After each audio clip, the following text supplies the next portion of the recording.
L'Internet a considérablement évolué, les gens commencent à mieux le maîtriser, mais dans les agences de voyage et dans les entreprises, en règle générale, en B2B, ils ne savent pas très bien l'utiliser.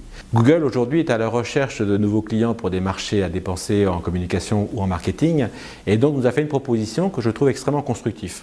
On fait des formations pour nos vendeurs. Ces formations sont là pour expliquer comment utiliser au mieux Google, comment mieux se faire connaître à travers Google, tout en dépensant le moins possible. Alors les formations sont limitées à 12 ou 15 personnes, c'est 2 heures de formation au maximum.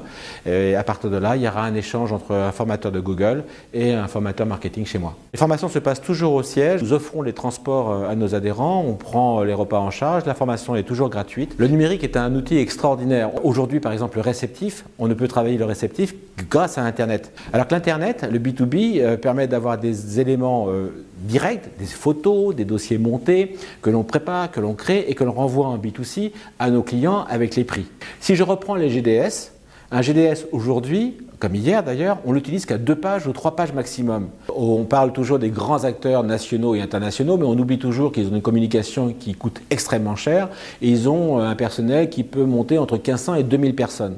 L'agence de voyage, 2-3 personnes, c'est sûr qu'elle ne peut pas faire autant de modifications, de mises à jour que des autres. Mais par contre, c'est une vitrine, c'est un point de vente supplémentaire et rien que de mettre une information chaque jour, neuve, une sorte de promo ou quelque chose, disons, de différent, ça amène une clientèle. Autant l'utiliser au maximum, c'est tout.